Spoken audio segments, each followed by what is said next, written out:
Et le dimanche prochain, nous allons parler de quelques obstacles de vivre en communauté. Alléluia. Si quelqu'un peut se préparer pour lire, on a besoin d'un volontaire. J'aimerais que quelqu'un d'autre lise. Il ne faut pas que ça soit toujours nous. Mon frère va lire Actes chapitre 2, versets 44 à 46. J'ai besoin d'une femme qui lira. Ok, ma soeur est là.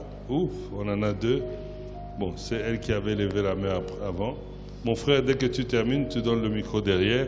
Ma soeur va lire Psaume 133, 1 à 3. Mon frère, Acte 2, 44 à 46. Ma soeur, Psaume 133, 1 à 3. On va se mettre debout pour écouter la parole de Dieu. Acte chapitre 2, versets 44 à 46. Tous ceux qui avaient cru étaient ensemble et avaient tout en commun. Ils vendaient leurs biens et leurs possessions et ils en partageaient les produits entre tous selon les besoins de chacun. Chaque jour avec persévérance, ils étaient au temple d'un commun accord. Ils rompaient les pains dans les maisons et prenaient leur nourriture avec allégresse et simplicité de cœur. Amen. Psaume 133, versets 1 à 3. J'aimerais que chacun souligne dans sa Bible. Si tu n'as pas ta Bible, écris ça quelque part. C'est vraiment pas bon de venir à l'église et de ne pas prendre note. Psaume 133, versets 1 à 3. Psaume 133, versets 1 à 3, je lis au nom de Jésus. Cantique de degré de David. Voici, oh, qu'il est agréable, qu'il est doux pour deux frères de demeurer ensemble. C'est comme l'huile précieuse qui est répandue sur la tête, descend sur la barbe d'Aaron, qui descend sur le bord de ses vêtements. C'est comme la rosée de Hermon qui descend sur le montagne de Sion, car c'est là que l'Éternel envoie la bénédiction, la vie pour l'éternité. Amen. Avant que tu t'asseyes, j'aimerais que tu répètes à ton voisin Acte 2, 44, 46. Répète-le, s'il te plaît. J'aimerais que quand on sort d'ici, on se rappelle de ces versets. Acte 2, 44, 46. Psaume 133, 1 à 3. Amen. Nous pouvons nous asseoir. Que Dieu soit loué. Alors, ces deux week-ends ici, nous allons parler de la communauté, vivre en communauté. Et c'est quelque chose de facile et difficile. Mais ce matin, j'aimerais parler de quelques bénéfices seulement. Il y en a beaucoup. Nous allons épingler seulement quelques-uns. Et le dimanche prochain, on parlera de quelques obstacles majeurs qui nous empêchent de vivre en communauté. Alléluia. Alors, les deux versets que nous avons lus, les deux passages, nous montrent un peu, nous donnent quelques éléments, comment les gens qui ont vécu avant nous ont vécu en communauté. Mais laissez-moi d'emblée essayer de dire c'est quoi la communauté. Je pense que si on va dans un dictionnaire, on trouvera sûrement que la communauté doit être un regroupement de personnes autour d'une thématique commune. Sûrement, on trouvera quelque chose comme ça. Mais si telle est la définition d'une communauté, il y a un groupe de gens comme vous et moi, nous nous sommes mis ensemble autour d'une thématique et notre thématique sera seulement Jésus-Christ. Ça veut dire que lorsque nous venons ici, nous devenons une communauté. Mais ce qui nous rassemble, premièrement ou prioritairement, doit être la recherche de la connaissance de la personne, de l'Esprit de Jésus-Christ. Alléluia. Donc nous ne pouvons pas nous rencontrer ici comme communauté et chercher autre chose que Christ. Christ est la raison principale que vous et moi, nous sommes ici ce matin. Le reste vient après. Et ça, c'est la communauté. Chaque communauté doit avoir un élément de cohésion, c'est-à-dire un élément qui les attire, qui les relie les uns les autres. Quand vous allez à l'étranger, on va vous parler de la communauté congolaise, communauté gabonaise. Quand vous venez ici à Kinshasa, on parle de la communauté belge, communauté française. Il y a quelque chose de commun qui crée la cohésion. Et dans ce cadre-là, c'est leur nationalité, c'est leur origine. Et ils se mettent ensemble.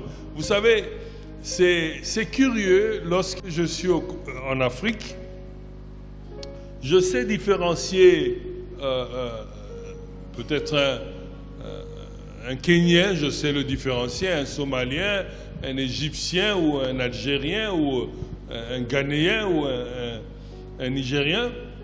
Mais lorsque vous allez dans des pays lointains, et je me rappelle une fois en train de chercher le chemin vers une ville et je passe par un village, il y avait comme une foire, il y a beaucoup de gens, mais c'était tous de blancs, et je vois un point noir là-bas, je vois un noir. Mais on ne se connaît même pas, mais j'ai remarqué que lui et moi, on a tout fait pour se rapprocher, ne fût-ce que pour se dire bonjour et indirectement se demander, mais toi tu viens d'où? Qu'est-ce que tu fais ici? Amen.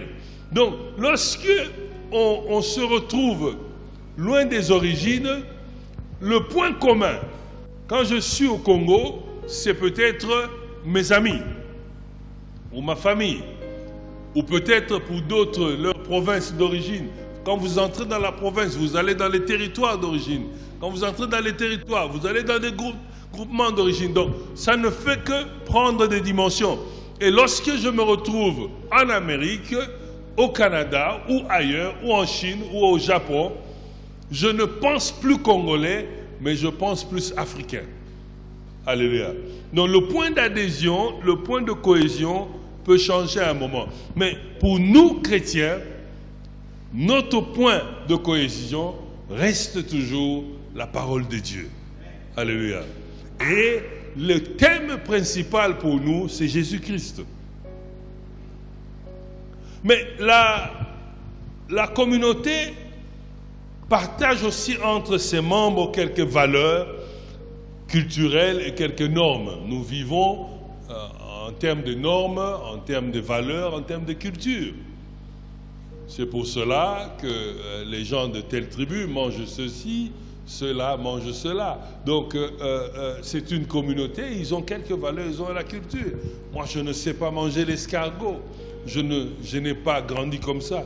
Mais il y a des gens que je connais qui me disent que l'escargot, ça goûte très bien. Et moi, je dis, arrière de moi, Satan. Alléluia.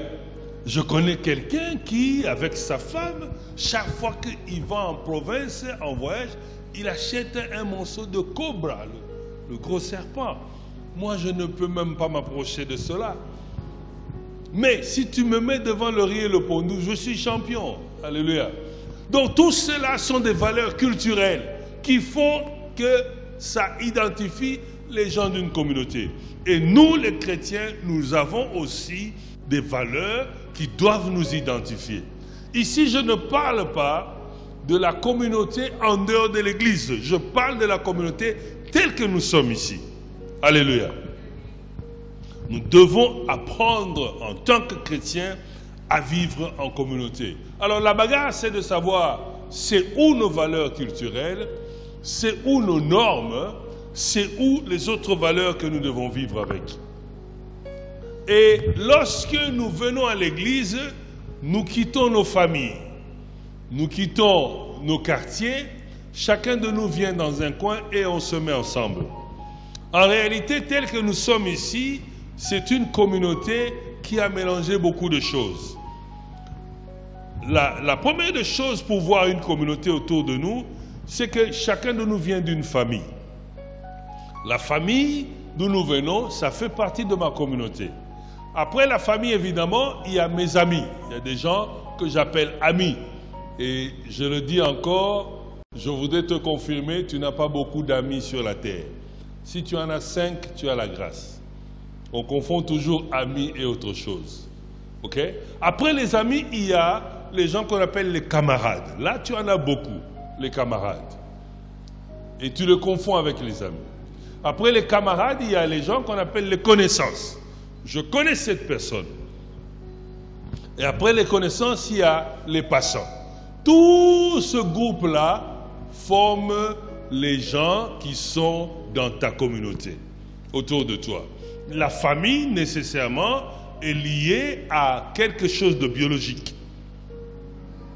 Comme vous le savez, la famille, on ne choisit pas. On ne négocie pas.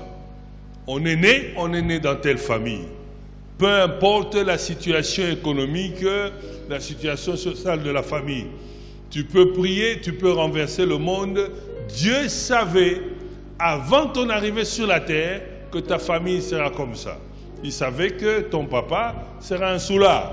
Il savait que ta maman ne sera pas préparée. Il savait cela. Mais il a permis que tu sois dans la famille là. Alors, quelque part, si Dieu a permis, il faut se battre pour honorer la famille. Alléluia. Je sais que je bouscule la foi de certains qui ont déjà repoussé leur famille pour diverses raisons. Mais Dieu le sait, que ta maman allait être sorcière, que ton papa allait être polygame. Dieu le sait, mais il a permis que tu naisses là-bas. Parce que nous tous ici, si Dieu nous avait posé la question, dans quelle famille tu veux naître? En tout cas, bon, le frère sourit, hein, donc je vois déjà sa réponse. Lui, il allait dire, moi je veux naître chez le roi d'Angleterre. Parce qu'à sa naissance, il allait être prince. Mais Dieu savait que pour lui, ce qui est bon, qu'il naisse dans la famille là où il est né. Alléluia. Donc la famille est quelque part importante. C'est justement à cause de l'importance de la famille que plus tard, on a appelé les chrétiens famille chrétienne. C'est-à-dire, on veut que la communauté chrétienne se rapproche le plus près possible de la famille biologique. Pourquoi? Parce que dans la famille biologique, il y a des choses, il y a des valeurs, il y a des normes, il y a une culture, et aussi il y a des choses qui sont tellement solides. N'est-ce pas qu'ici au Congo, on dit que Singa famille et Saranini, Bendanaka, mais Katarate, pour dire que le fil de la famille, la corde, peut se tirer jusqu'à l'extrémité, mais ça ne va jamais se casser. C'est-à-dire, c'est pour la vie que nous sommes dans la même famille. Alors, si l'Église peut devenir une communauté à la notion de la famille, nous sommes sauvés. Alléluia. Mais je vous plains parce que jusqu'aujourd'hui, partout où je passe, je pose la question et ça me fait mal. Le chrétien n'arrive pas à vivre en famille chrétienne. Et le chrétien ne fait même pas un effort pour comprendre c'est quoi la famille chrétienne. En dehors de la famille, évidemment, nous avons les amis. Les amis sont des gens, on a commencé avec eux ou ils se sont rejoints à nous, mais notre relation est tellement proche et c'est comme s'ils étaient de la même famille que nous. Vous savez, les amis sont des gens qui ne vous critiquent même pas. Quand ils vont vous critiquent en face. C'est-à-dire, il vient vers toi et dit, mais qu'est-ce que tu nous as fait? C'est-à-dire qu'il se met même dans le problème. Il y a un exemple dans la Bible des amis. La Bible dit ceci de David et de Jonathan. Il dit que l'âme de Jonathan et de David était connectée. Vous voyez, le degré de l'amitié, c'est même au niveau de l'âme. Ce n'est pas tout le monde dans la rue, tu dis non, c'est mon ami, non. Ceux qui sont là dans la rue, la plupart sont des camarades. Et d'ailleurs, dès que tu as un problème, ils disparaissent. Alléluia. Les camarades sont là lorsque les choses marchent. Et quand ça ne marche pas, ils vont te laisser. Les connaissances viennent souvent lorsque les choses sont un peu négatives, ils viennent s'associer à toi pour rendre les choses un peu plus négativement. Laissez-moi vous dire ceci. Vous n'avez pas remarqué que quand quelqu'un dit « je n'aime pas cette personne », automatiquement tu commences à le voir avec des gens qui ne t'aiment pas. C'est ça les connaissances. C'est-à-dire qu'il cherche autour de lui les gens qui ne t'aiment pas. Comme ça, ils sont ensemble et forts pour te détruire. Parce que lui seul, il ne peut pas. Alléluia. N'est-ce pas ça l'esprit d'Absalom qui voulait détruire son père David? Il fallait qu'il aille prendre tout celui qui avait un problème avec David. Amen. Et puis nous avons les connaissances, les passants. Les passants, on n'a rien à voir avec eux. Mais ce que nous voulons, que lorsque nous venons ici en communauté, si je me considérais comme passant, c'est-à-dire les passants à l'église sont les gens qui ils disent ceci. Moi, leurs histoires là-bas, moi, je n'entre pas. Moi, je viens seulement écouter la parole et puis je rentre chez moi. Si c'est toi, c'est que tu as un esprit de passant.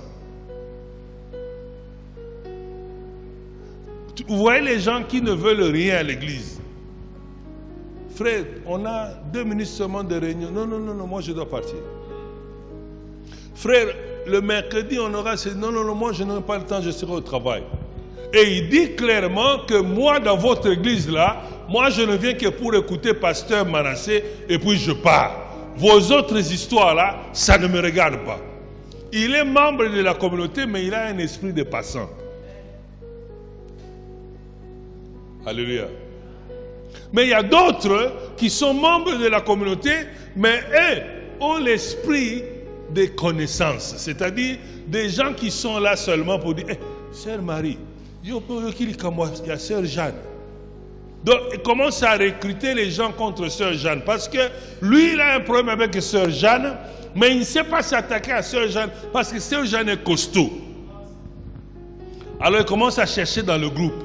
Si tu vois quelqu'un venir vers toi au culte, bon, mon frère Pierre, mais oui, mon problème si on ne l'a pas vu. C'est-à-dire, il est en train de te recruter.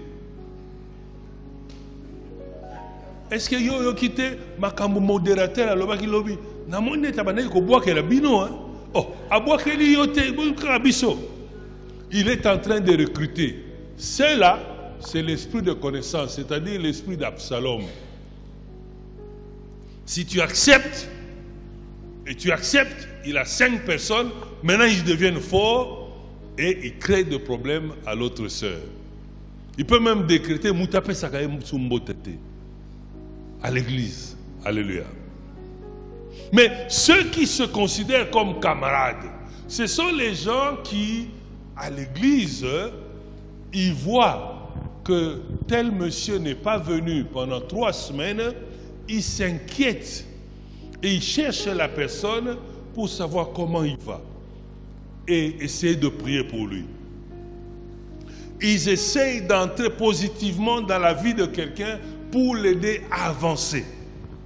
Évidemment, ceux qu'on appelle amis, eux, c'est tous les jours qu'ils s'appellent. Quand ils se réveillent, ma soeur, est-ce que tu as lu la Bible? Est-ce que tu as prié? Tous les jours, ils sont en contact. Mais au-delà de tout cela, c'est que Christ veut que nous tous, nous soyons capables de nous comporter comme une famille. Parce que dans la famille, même si vous vous disputez, personne ne quitte la famille. Mais à l'église, à peine qu'il y a un problème, dans l'église. Alléluia. Quel est le rapport entre le problème et toi à l'église? Mais ça, c'est la communauté. Voici ce que la Bible nous dit, Actes chapitre 2, 44-46. Quelques bénéfices de vivre en communauté. Vous savez, dans Acte 2, qu'est-ce qui se passe? Jésus est mort, il est ressuscité, il y a eu l'ascension, il est parti. Maintenant, le Saint-Esprit est venu, et là, c'est la première église, donc l'église primitive. Et dans cette église-là, peut-être on n'arrivera pas à ce niveau-là. Ils ont décidé de vivre ensemble. C'est-à-dire, nous tous, nous venons vivre dans cette parcelle ici. Et non seulement nous vivons ici, dans la parcelle, nous commençons à prendre nos biens et nous vendons et nous prenons la recette de ces ventes-là, nous mettons en communauté. Et nous continuons à vivre. C'est peut-être difficile de le faire aujourd'hui. C'est peut-être si on arriverait, on dira que nous sommes une secte. Mais laissez-moi vous dire quels sont les bénéfices de se mettre ensemble. Premièrement, le groupe des apôtres était capable de mettre tout en communauté. C'est-à-dire, ils vivaient sous forme de communauté universelle. Ce qui t'appartient m'appartient aussi. Ce qui m'appartient t'appartient aussi. N'est-ce pas, c'est ce que Dieu dit dans la Bible? Jésus lui-même se lève et dit à Dieu dans sa prière, il dit, Père, ce qui est à toi est à moi, et ce qui est à moi est à toi. Ça, c'est le modèle de la communauté. Alors, deuxième des choses, en vivant ensemble comme cela, ils étaient capables de lutter contre la pauvreté. La pauvreté, deux fois, frappe nos communautés. Vous avez des gens à l'église qui veulent travailler, mais ils n'ont peut-être pas le travail. Vous avez les gens à l'église qui veulent faire les affaires, mais ils n'ont peut-être pas les opportunités. Mais en se mettant ensemble, là où je suis fort, je peux aider celui qui est faible. Et là où tu es faible, tu peux être compensé par celui qui est fort. Là où j'ai les opportunités, je peux introduire mon frère pour profiter de cette opportunité. Ce que j'ai remarqué à l'église, c'est quoi? C'est que devant une opportunité, au lieu qu'on appelle un frère en Christ ou une sœur en Christ pour le recommander, nous avons toujours tendance à recommander qui? On recommande qui? Les membres de notre famille biologique. C'est pour cela que je dis, nous n'avons pas compris que nous sommes une famille chrétienne. Alors, eux, ce qu'ils faisaient, ils mettaient tout ensemble. C'est-à-dire, ce qui comptait le plus, ce sont les membres de cette communauté-là. En plus de cela, ils faisaient un effort pour se rencontrer chaque jour et ils priaient, ils mangeaient ensemble. Nous pouvons le faire aussi. Peut-être on ne va pas nous tous habiter dans la même parcelle, mais c'est toujours penser et mettre dans ta tête que j'ai une famille chrétienne. Et cette famille-là doit être prioritaire pour moi. Ça veut dire, si j'ai l'opportunité d'un travail, je appellerai un frère de l'église pour dire, voici une opportunité. Parce que nous ne pouvons pas tout gagner, nous n'avons ni le temps ni les qualificatifs. Je dis toujours aux frères, essayez de monter le plus haut possible. Chaque fois, je suis avec des pasteurs, Dieu m'avait mis à cœur d'aider un peu les pasteurs dans des quartiers périphériques. On a passé le temps ensemble dans la prière, dans la Bible. J'ai dit à chacun, les temps viendront, les opportunités vont s'ouvrir. Mais il faut être prêt, parce que quand l'opportunité est là, ce n'est plus le moment d'apprendre, il faut foncer. Ça veut dire ceci. Ceux qui doivent aller à l'école peuvent aller à l'école. Ceux qui sont capables d'apprendre un métier peuvent apprendre un métier.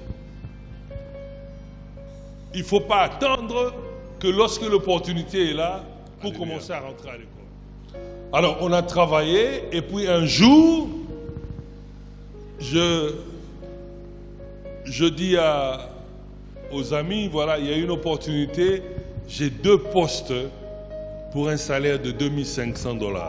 Je dis au pasteur, mais pour ce poste, pour les occuper, il faut avoir un niveau de licence, donc avoir terminé l'université. Que tout celui qui a un diplôme de licence vienne. Comme ça, je donne la priorité. Malheureusement pour moi, sur les 15 pasteurs, il n'y avait qu'un seul qui avait un diplôme de licence. Et puis on l'a embauché. Les opportunités viendront. Mais quand on vit en communauté, il faut aussi se préparer. Il ne faut pas continuer à se pleurnicher, à se plaindre. Il faut se préparer. Et j'ai dit à vous les jeunes, préparez-vous. Si vous ne vous préparez pas, lorsque l'opportunité viendra et que vous n'avez pas le qualificatif, alors on fait quoi? On va donner ça à ceux qui sont à l'écart. Alléluia. Donc, l'apôtre nous dit, dans l'acte 2, qu'ils ont commencé à quitter leur maison. Certains ont vendu leur maison. Je ne demande pas de le faire. Mais ils ont commencé à vivre ensemble. Ils ont commencé à mettre tout ensemble. Et celui qui manquait pouvait manger aussi. Celui qui en avait plus pensait à ceux qui n'en avaient pas. Mais il faut faire attention. Lorsque on vient en communauté, ce n'est pas pour étaler tes problèmes. J'ai constaté que dans les églises, c'est souvent les gens qui ont un peu de moyens à qui on amène des prophéties. Amen. Et c'est la personne à qui on veut parler à la fin du culte. Non. Parce qu'on fait des calculs et ce n'est pas bon. Mais le but de la communauté, ça doit venir du cœur. Le cœur, c'est quoi? C'est-à-dire, j'ai la patience, j'ai de l'amour pour partager avec mes frères et mes sœurs. Mais pour y arriver, il faut que toi, tu mettes dans ta tête que moi aussi, je peux contribuer à la communauté. Je peux apporter quelque chose pour mon frère ou ma sœur. Ce n'est pas que, bon, moi, je veux bien, mais je n'ai rien. Non, ce n'est pas ça. Partager n'est pas nécessairement avoir beaucoup de biens. C'est seulement avoir le cœur. Alors, les apôtres ont expérimenté cela. Ils ont commencé à mettre ensemble, et celui qui manquait pouvait manger, celui qui était dans les difficultés pouvait être soutenu, et chaque jour, il revenait. La Bible dit que le nombre s'accroissait. Et là, on ne voyait plus le problème qui est famille, qui est ami, qui est camarade, ainsi de suite. Nous tous, nous sommes dans la communauté. Laissez-moi vous dire ceci. Lorsque nous vivons dans une communauté, le plus grand bénéfice, c'est que nous avons des gens sur qui nous pouvons compter, sur qui nous pouvons nous connecter. C'est-à-dire, on crée un groupe d'amis et ces amis-là, à tout moment, on peut compter sur eux. Amen. Si vous me dites,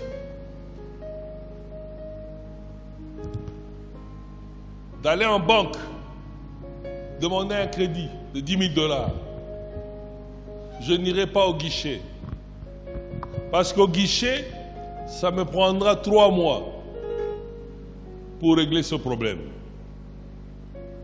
Quand tu quittes le guichet, tu montes à celui qui est au-dessus, au lieu de 3 mois, ça te prendra peut-être 4 semaines. Quand tu quittes celui-là, tu montes au niveau plus haut, ça te prendra peut-être 2 semaines. Mais si tu parviens à voir le chef de la banque, ça te prend peut-être 2 jours pour avoir le crédit. Alléluia. En fait, Dieu fait de sorte que, au milieu de nous ici, les gens soient passés à gauche et à droite. Peu importe l'endroit. Quand je veux voyager, je ne m'inquiète plus. Je prends mon téléphone, j'appelle quelqu'un à l'aéroport. Je lui dis, je voyage par tel vol et je serai là à telle heure.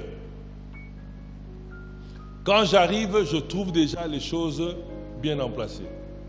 Alléluia. Pourquoi? Parce que j'ai un membre de ma communauté à l'intérieur là-bas. Ça me crée des opportunités, des ouvertures. Il fut un temps pour monter dans l'avion, c'était la bagarre. Je me rappelle, quand Congo Airways est venu, vous venez à 4 heures du matin, c'est la bagarre pour faire le check-in. Je dis, mais pourquoi je dois souffrir? Je n'ai qu'à chercher quelqu'un d'une église qui travaille là-bas, que je peux appeler déjà la veille pour dire je voyage à telle date et à telle heure. Et je peux même envoyer mes bagages avant. Et tout va être fait. Quand je viens, je passe directement. Et ça, c'est le plus grand bénéfice de la communauté. C'est avoir des frères et des sœurs partout. Même au marché. Même dans le coin de rue. Tant que j'ai un frère et une sœur, je suis bon. Partout où je vais, la première fois, j'accepte de souffrir. La deuxième fois, je ne le ferai pas. La première fois que je vais dans une banque, je veux faire la file. Mais je veux faire connaissance avec tout le monde là-bas. Et je veux trouver toujours un frère ou une sœur d'une église. Et la prochaine fois, j'ai le numéro du frère, j'ai le numéro de la sœur. J'appelle pour dire, je fais la photo de mon chèque. J'envoie, je dis, ma sœur, je viens pour ce chèque ici. À quelle heure je peux venir? Elle dit, viens à 14 heures. Tu es là à 14h moins 5, à 14h elle te reçoit, à 14h05 tu es parti.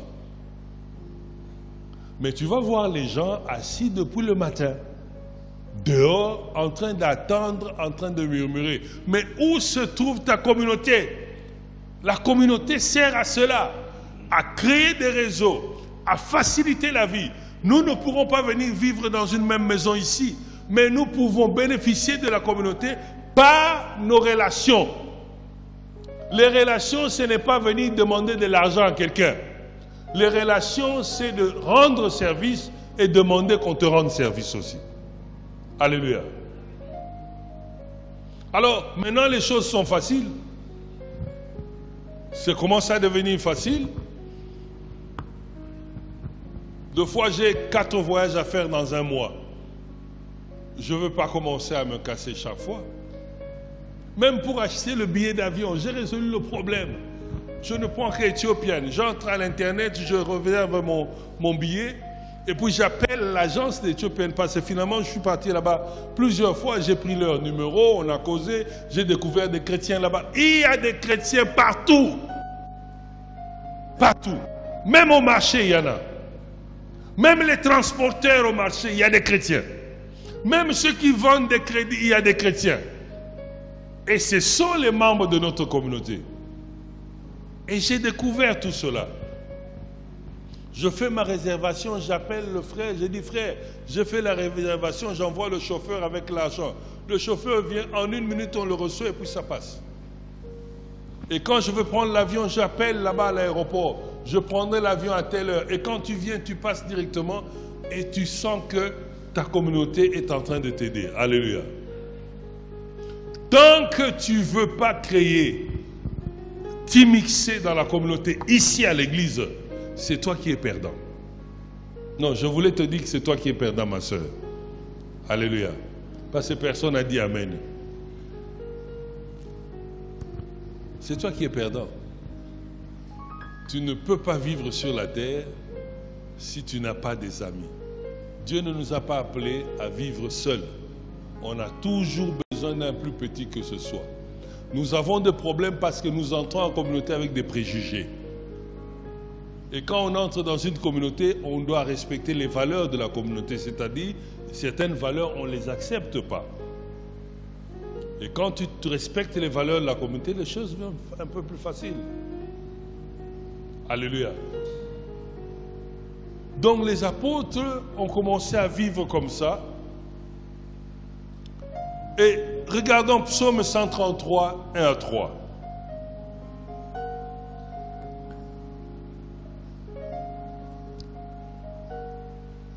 Quand on nous a lu ce verset, la Bible dit, il est bon que les frères et sœurs soient où? Ensemble, n'est-ce pas?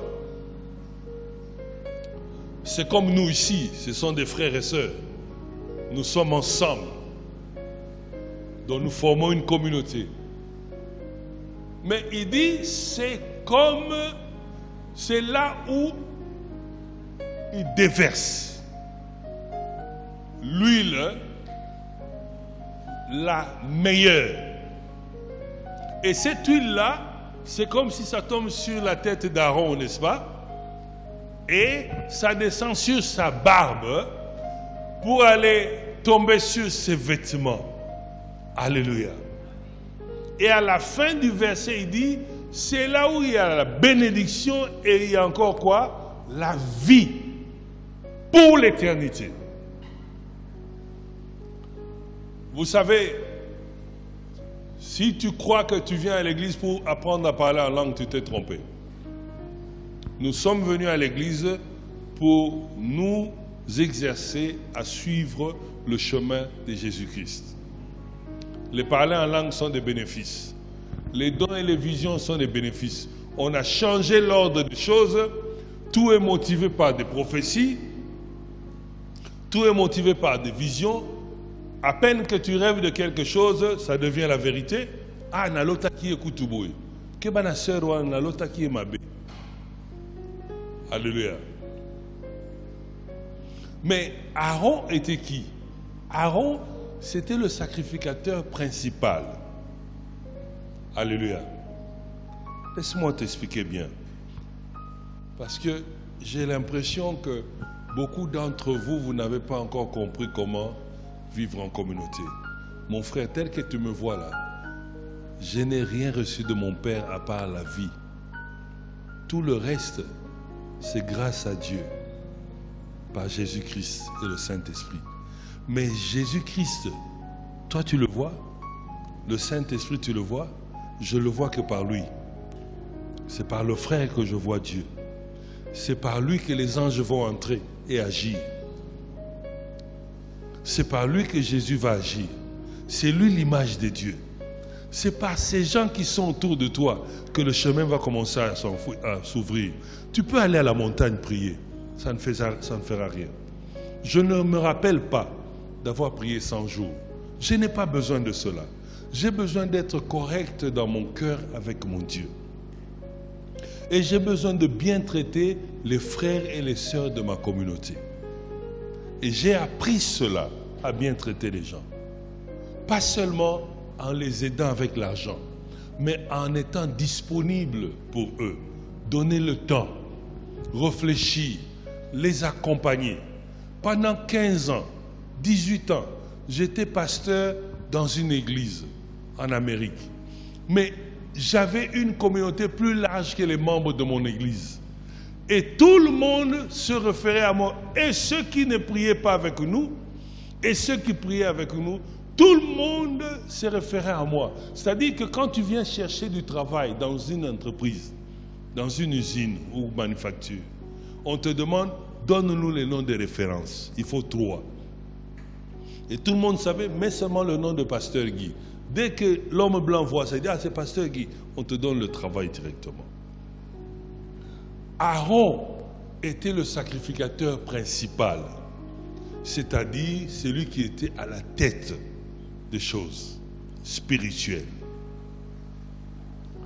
Et l'huile devait être versée sur la tête d'Aaron. L'huile est le symbole du Saint-Esprit. Ici, on parle de l'huile la meilleure. Le Saint-Esprit entre dans la communauté par la tête et non par le bas. Alléluia. C'est-à-dire que lorsque Dieu nous met en communauté, il va tout faire pour mettre un Aaron au-dessus. Ça peut être le pasteur ou le responsable général.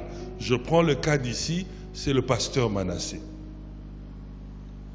Si nous tous nous mettons autour du pasteur, là maintenant le verset devient bon. Il est bon que les frères et sœurs soient ensemble. Et dès que nous sommes ensemble, qu'est-ce que nous bénéficions? Nous bénéficions de l'huile, c'est-à-dire du Saint-Esprit. Mais le Saint-Esprit n'est pas seulement un esprit quelconque.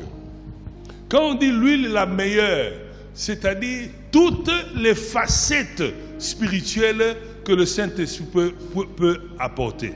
Qu'est-ce que le Saint-Esprit peut apporter? La guérison, par exemple, de la maladie.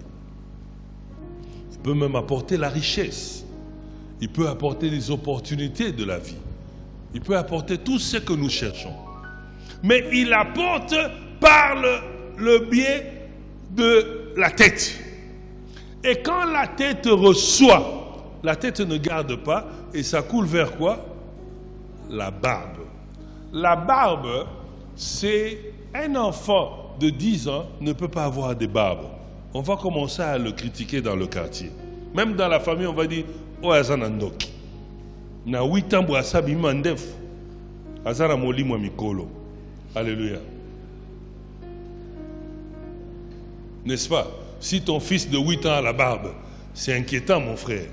Même si ton petit frère de 8 ans a la barbe. Hein? Comme mon frère est là. Et puis demain, il vient, il a la barbe. Mais nous tous, on va avoir des problèmes ici. On va avoir des problèmes. Le frère va être traité difficilement. Amen. Donc la barbe vient avec un certain âge. C'est-à-dire un niveau de maturité et de sagesse. C'est comme ça qu'après Aaron, il y a le groupe des sages. Les gens qui ont fait un temps dans la communauté, qui ont fait des expériences, bonnes ou mauvaises. Ok? Et ça passe par eux. C'est-à-dire, eux aussi contribuent pour améliorer la communauté. Par leurs conseils, par leur sagesse, parce qu'ils ont fait le chemin avant nous. Nos papas ne sont pas meilleurs que nous. La seule différence, c'est qu'eux, ils sont passés par là avant nous. Je ne pense pas que je suis meilleur que mon frère ici. Mais la différence entre lui et moi, c'est que moi, j'ai fait sa vie avant. Donc, je connais les erreurs, donc je peux le conseiller. Vous voyez la différence? Donc, dans la communauté, il y a des gens, même s'il n'a pas d'argent, même s'il n'a pas de moyens, même s'il n'a pas de diplôme, mon frère, mais parce qu'il a fait le chemin avant, il est de la communauté.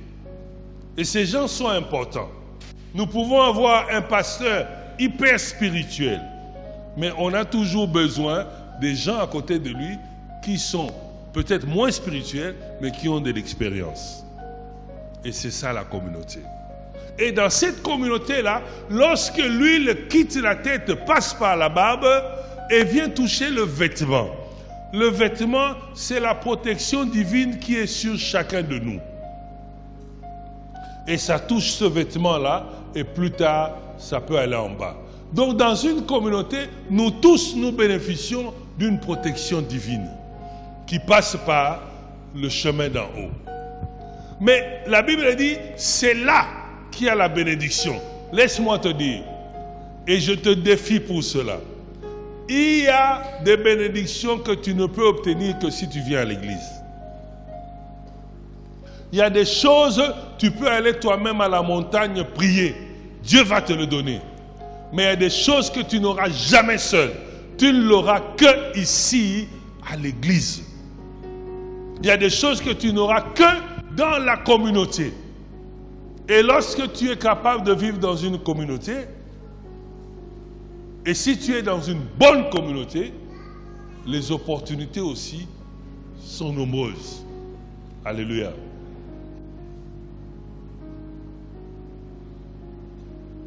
Je vous ai raconté, je crois, le Seigneur me dit, il faut rentrer au Congo. Il a donné beaucoup de messages. Quand je dis le Seigneur me dit, c'est-à-dire que moi-même j'ai entendu, moi-même j'ai vu. Ce n'est pas que quelqu'un m'a dit. Je ne doute pas des prophéties, mais il y en a beaucoup. Hein, parce que j'ai l'impression que tous les jours on me donne des prophéties. Alors je check aussi chez des amis. Je dis, yo j'ai prophétie telle. Comment y est. Alors Dieu me montre quelque chose Et Dieu me dit ceci, que c'est lui qui va me nourrir. Alléluia. Alors, moi j'ai pensé comme c'est lui qui va me nourrir. Dans la Bible, il y a même un corbeau qui a nourri quelqu'un.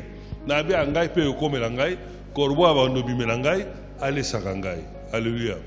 Mais en fait, Dieu passe toujours par les gens. Et les gens par lesquels Dieu passe sont souvent des gens qui sont proches. Parce que une personne qui ne te connaît pas, qui est trop loin, ne veut pas courir de là où il est pour venir t'offrir l'opportunité. Alléluia. Et je me suis battu avec Dieu.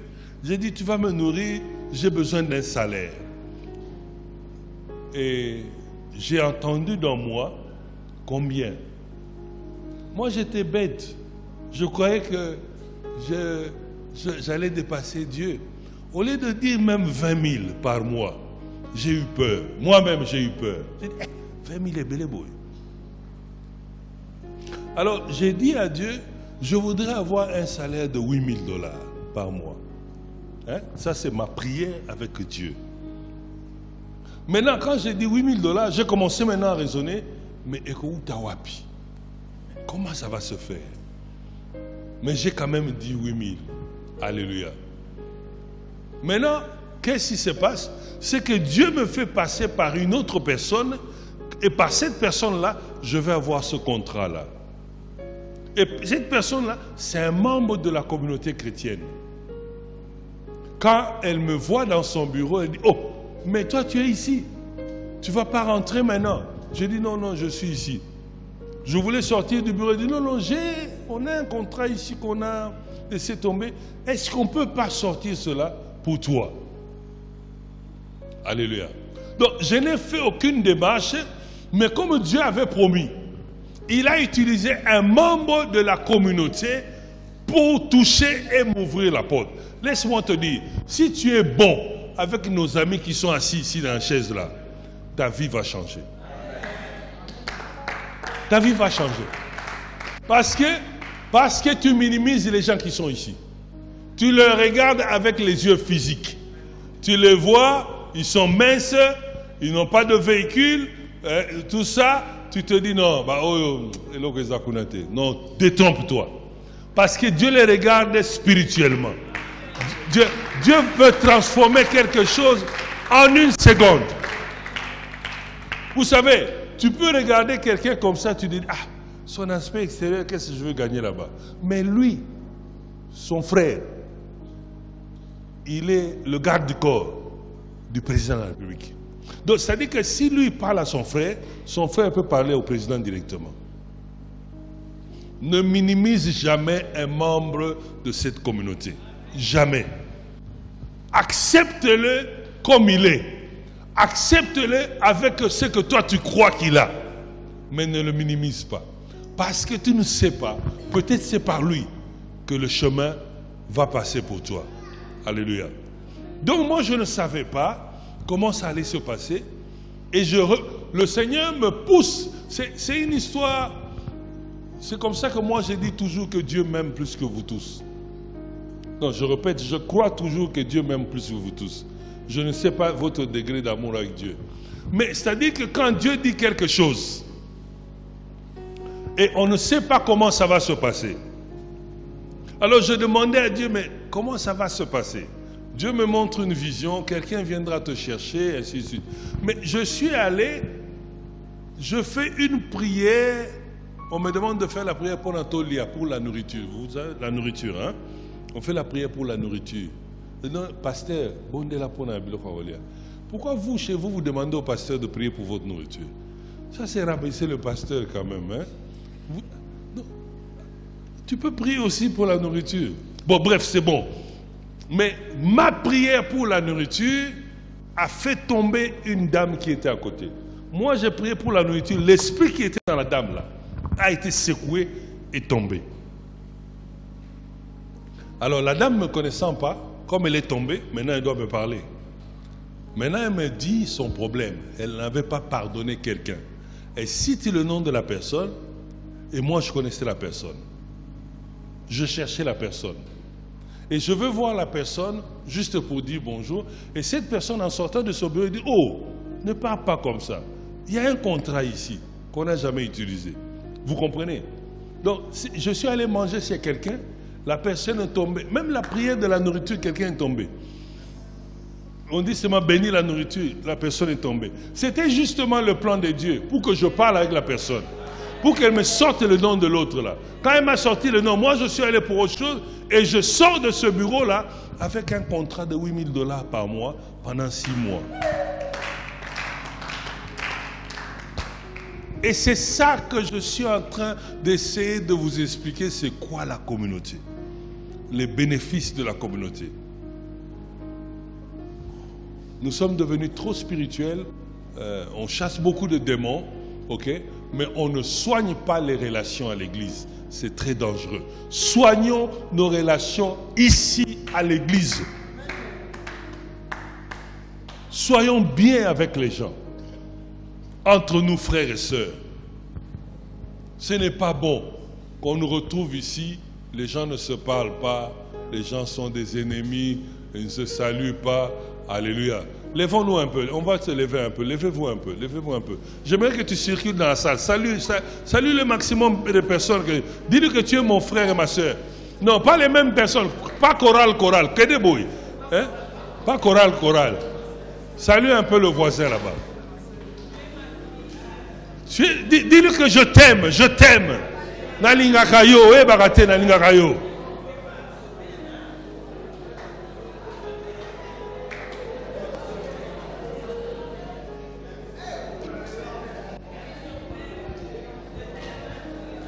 Dis-lui que je t'aime dans l'amour de Christ. Tu es ma soeur. Tu es mon frère. Je t'accepte comme tu es. Quand j'aurai, on va partager ensemble. Je t'aime mon frère. Que Dieu te bénisse. Le jour où tu auras partage avec moi.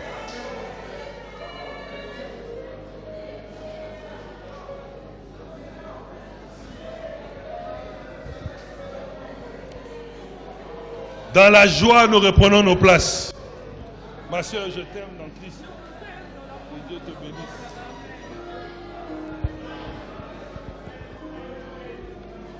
Merci, nous allons reprendre nos places.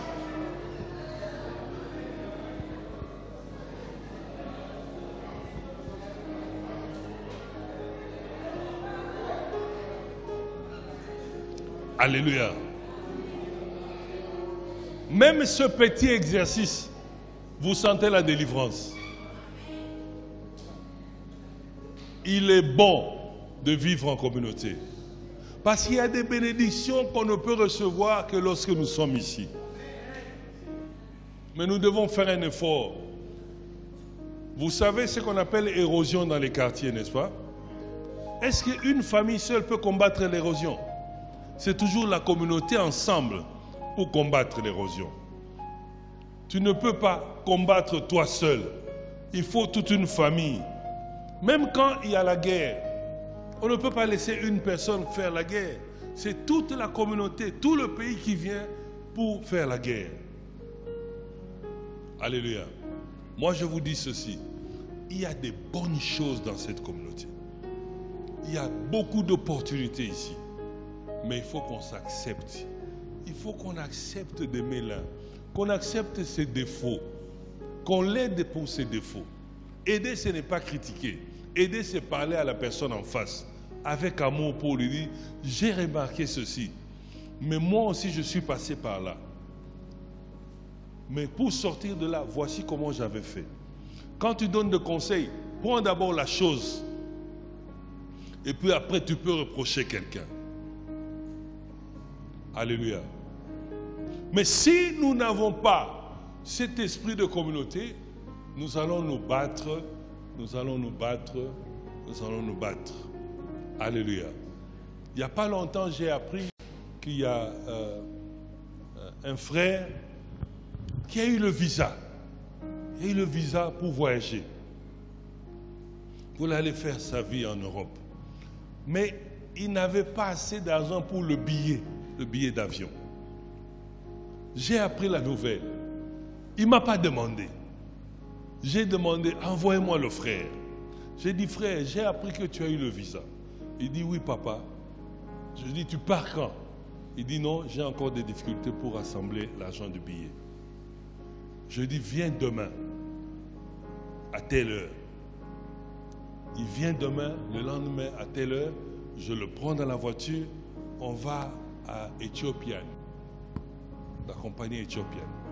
Comme je voyage beaucoup sur Ethiopian, j'ai un numéro qui me donne des points. Et tu peux utiliser les points pour avoir un billet. Je suis allé là-bas avec mon passeport. J'ai dit, voilà, celui-ci, c'est un membre de ma famille, parce que je dois définir qui il est. C'est un frère à moi. Je voulais donner mes points pour qu'on lui donne un billet. On dit au frère, donne le passeport. Ils ont fait les papiers. J'ai signé, le frère a signé. On est sorti de là avec un billet d'avion. Le frère n'a rien payé. Moi non plus, papa, je n'ai rien payé. Parce que j'avais des points que je pouvais utiliser pour moi-même. Alléluia. Et le frère est parti. Je suis sûr que ce frère-là, jusqu'à sa mort, il parlera de moi. Il est devenu mon intercesseur, je suis sûr. Ça dit que chaque fois que tu fais le bien dans la communauté, tu crées des intercesseurs en ta faveur. Alléluia. Un autre voulait voyager. Il me dit, non papa, j'ai un problème au pied, mais je ne sais pas. J'ai dit, ah bon, tu as un problème au pied, tu voyages, tu rentres? Oui, je rentre. J'ai dit, viens avec moi. Toujours avec les mêmes points. Je suis avec son billet à cette compagnie-là. Je ne cite pas ce que j'aime ça, éthiopien. Et je dis, voici mes points. Est-ce qu'on peut prendre cette personne à la classe économique, qu'on le fasse monter à classe business? Pour ceux qui ne sont pas encore montés en business, là-bas, tu peux appuyer le bouton, la chaise fait ça. Ça devient chaise longue. Parce que derrière, il faut bien plier les pieds. Alors, j'ai mis la personne en business.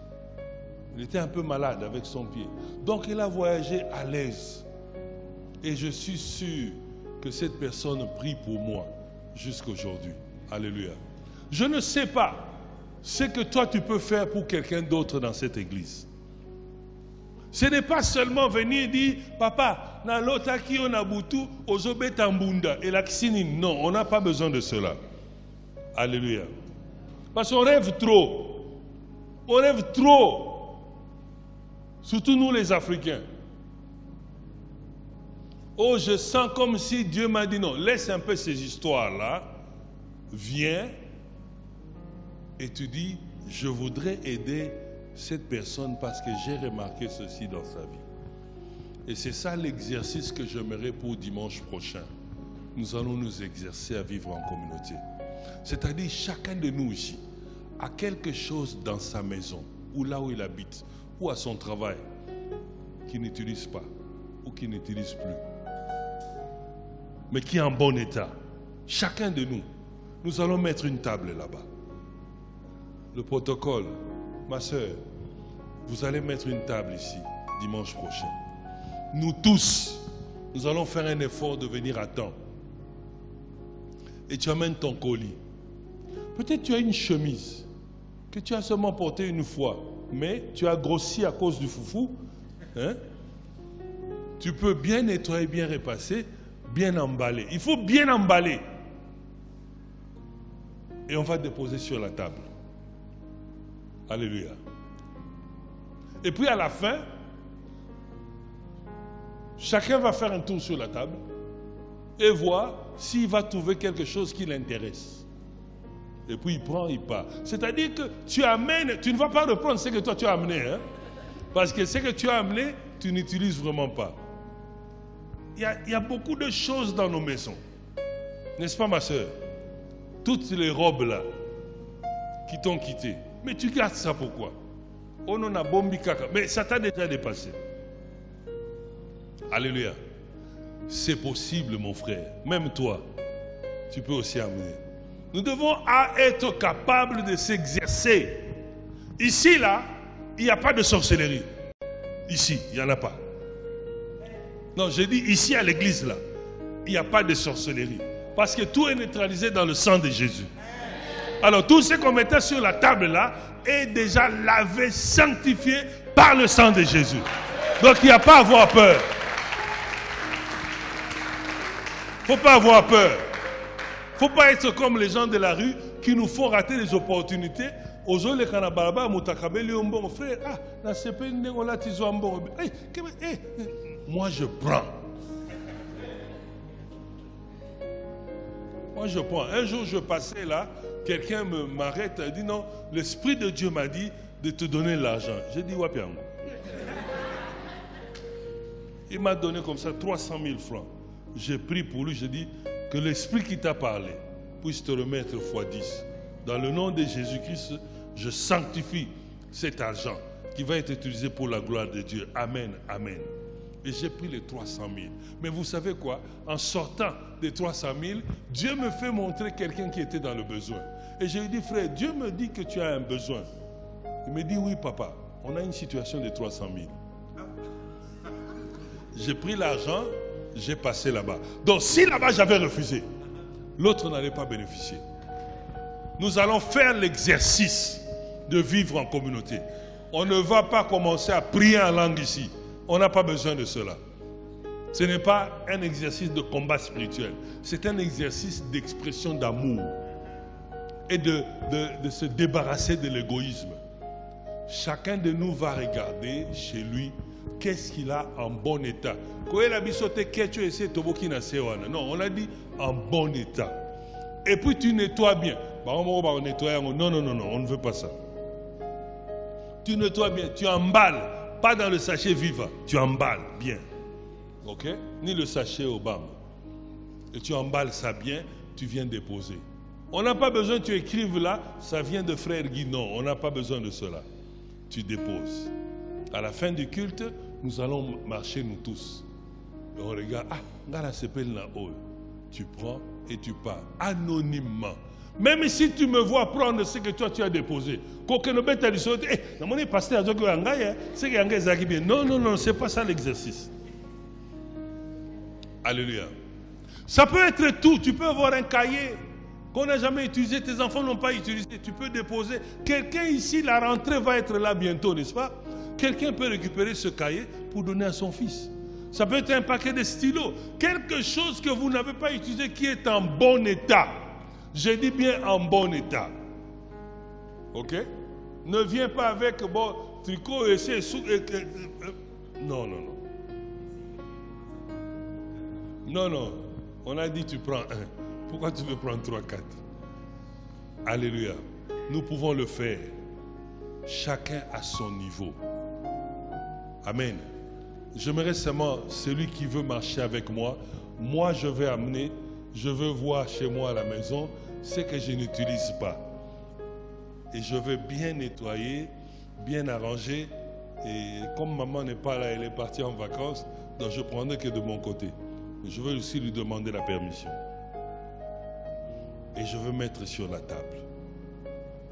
Alléluia. Je ne sais pas. Il y a 2 jours seulement, les enfants sont partis à vacances. J'entre dans leur chambre, je dis, chambre de maman, comme ça était beau. J'ai décidé de changer toute la chambre. J'ai acheté un nouveau lit, 2 nouveaux lits, j'ai acheté des miroirs, des nouvelles tables. Mais je peux prendre même un matelas là-bas que j'avais laissé, c'est encore en bon état. Je vais mettre ici. Quelqu'un sûrement a besoin d'un matelas. Alléluia. J'ai des chaussures que... Nayoki déjà message. J'ai peut-être des chaussures que je n'utilise pas, que j'ai portées, je ne sais pas, une fois. Je peux bien cirer. Et si c'est encore en bon état, je viens mettre ici. Quelqu'un sûrement a ma pointure.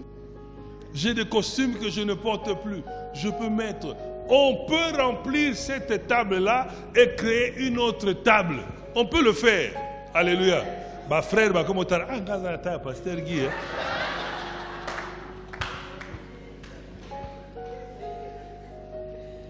À un moment donné, l'Église doit un peu arrêter de parler en langue. Il faut qu'il devienne réel pour résoudre les problèmes des fidèles. On doit résoudre nos problèmes. On a trop parlé en langue. Maintenant, il est question, ces 2 semaines ici, on va essayer de résoudre nos problèmes. Alors, premier devoir, ne t'exclus pas. rentre à la maison. Tu sais, quand tu vas regarder Babylone, et puis tu vas attendre, l'autre là va te dire, hey, non. Chacun de nous va faire un effort. Si tu n'en as pas, gloire à Dieu. Ce n'est pas une obligation. Ne fouille pas le culte pour dire non, non. Je parle à tout le monde. Celui qui a, il a. Celui qui n'a pas, il n'a pas. Mais fais un effort. Regarde chez toi, dans ta garde-robe, dans tout ceci. Il y a des gens, j'ai ouvert mon tiroir là, j'ai vu des billets de 100 francs, 200 francs, je ne touche même pas. Mais si tu rassembles les 100, c'est déjà démonétisé. Si tu rassembles ça, tu peux avoir même 5000 francs. Tu mets là. Alléluia. Bon, ta chaînette là, en cuivre, ça tu peux laisser parce que on va accepter seulement l'or. Mais on peut, nous tous. Et j'aimerais que tu ne viennes pas dire, non, non, non, non. S'il vous plaît. Hein, ma soeur? Regardez dans vos maisons des choses qui sont encore en bon état. Lavez cela, nettoyez cela, cirez, emballez, venez, on va déposer sur la table. Peut-être on n'a pas besoin d'emballage parce qu'on doit exposer cela. Donc, ma soeur est là et les gens de protocole, vous allez nous mettre, maman, vous allez nous mettre 2 tables, une table à gauche là-bas et une table à droite. On va bien arranger les choses au début du culte et puis à la fin, on va faire le tour pour voir. Pas question à quoi la ngamna ko le kaliboso o nani nde kaka molimo oloba nana o le kaliboso avec kiliboso. Alléluia. Mais nous sommes capables de nous exercer à vivre en communauté. Je ne savais pas que quand quelqu'un est endeuillé, c'est un bon moment de lui montrer que tu es membre de sa communauté. Et quand il y a le deuil dans l'église, il faut y aller. Même si c'est loin là-bas, pars. Tu ne connais pas le réconfort. Même si tu n'as pas l'argent de la cotisation, mais ta présence seulement. Là-bas, au fond, là, tu vas, tu dis, frère, il n'y a que Dieu qui a donné, il n'y a que Dieu qui a repris. C'est tout. Ça soulage, ça réconforte. Alléluia. Mais yo, matango yete, mutalibosono, na lotakindo to matanga mo en église, on ne veut pas de cela. Dès que matango comme on na lotakindo to moko, na nzamba so la sanga matanga en église, mais tu n'es même pas venu au deuil pour nous soutenir. Alléluia. Je veux conclure ceci. Il est bon que nous vivons ensemble. Il est bon. Alors on doit s'exercer. Et notre devoir pour le dimanche prochain, c'est quoi? C'est quoi le devoir?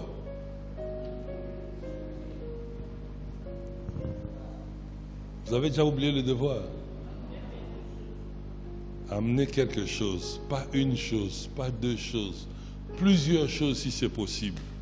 Et on va mettre là, et ensemble, on va s'échanger, c'est-à-dire celui qui en a besoin peut prendre, et puis nous allons.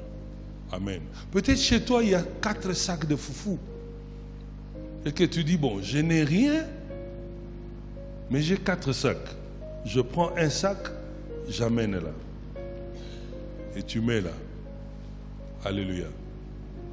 Il y a des bénédictions qui ne sont accessibles que lorsque nous sommes ensemble. Que Dieu nous bénisse.